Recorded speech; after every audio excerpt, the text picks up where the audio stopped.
Stop it right there. One of these grainy specks is about to make a play that's going to change the course of this game. But before that, I think we need to look at who's on the field, why they're there, and how they got here. Yeah. It all starts on the 21st of October 2016. Let's look at the players who are important that are not currently on the field during this play. Quarterback Calvin Stitt is the starting quarterback for Bristol Pride. Son of former NFL player and current European Hall of Famer Anthony Stitt, he is a mobile, athletic quarterback who was easily averaging 2+ touchdowns a game, combined with over 150 to 200 yards, and along with a lot of yards on the ground. This was Calvin's first year at Bristol Pride, coming from Artesia High School in California. Currently he has scored 15 touchdowns, but later in the season grew to 29. He then later signed with the Copenhagen Towers after a short stay in Germany with the Comets. Next we have a player that was causing all sorts of problems to the Bristol attack, recovering a fumble early in the game to really swing the tempo France's way. Max Micheli was a serious threat on the outside as well as in the middle linebacker position, a secure tackler and an obvious nose for the ball. He is now on a mission to become the buffest man in the universe.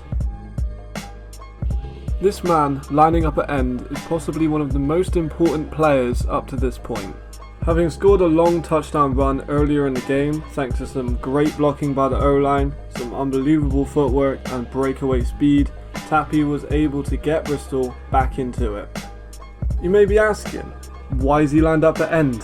He's a running back. Well, that was all down to Bristol game plan. Quite often lining up a speed player opposite a power player to confuse the O-line, make them move around more, because the French O-line were prone to cut blocking.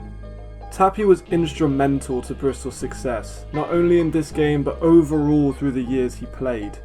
Naturally gifted with speed and power, he too played on the Comets with Calvin.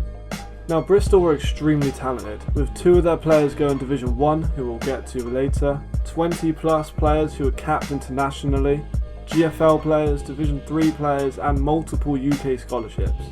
But that doesn't mean France weren't slacking.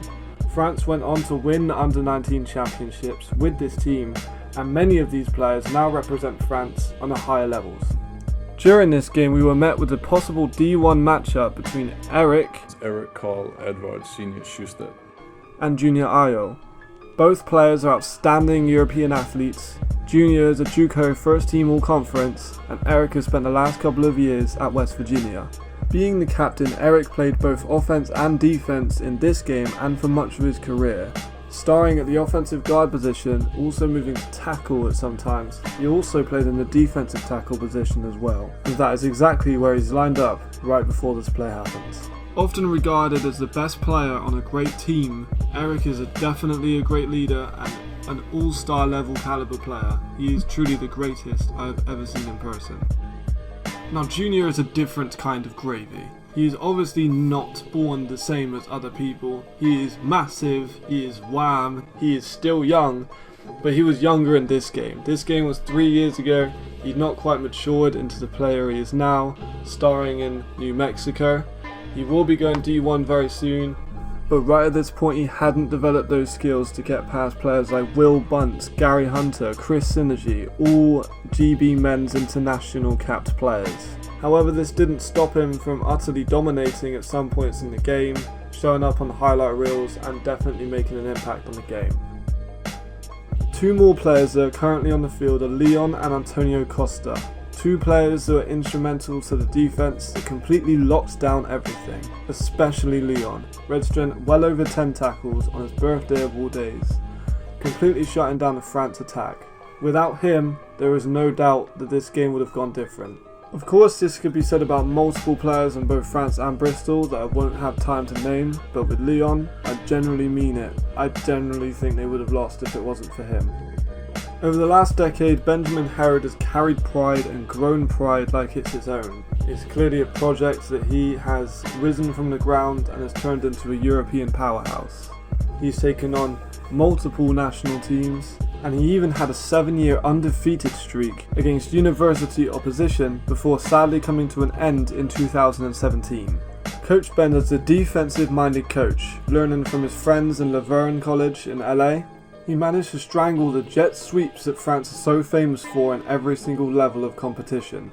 His counterpart is a man called Emmanuel Mudiay. Now he has been a pioneer for French football. He has been a coach for the under-19 leagues for years, and he has really helped them grow into the European powerhouse they are today. He has been credited with helping players like Junior and Clement Chevalier for the French under-19 teams, as well as Kev Fortes, another standout, and many others, just to name a few. Let's get back to the playing question. On the left for Bristol Pride, we have current captain Eddie Animado. He is a future GFL player, also a future GB senior player.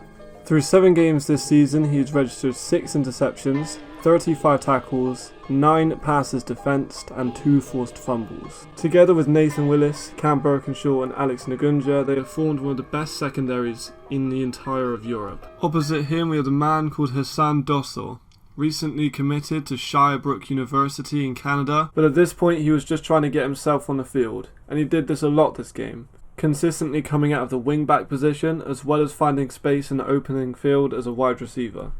Alright, I think we've all heard enough of me. Let's see what happens.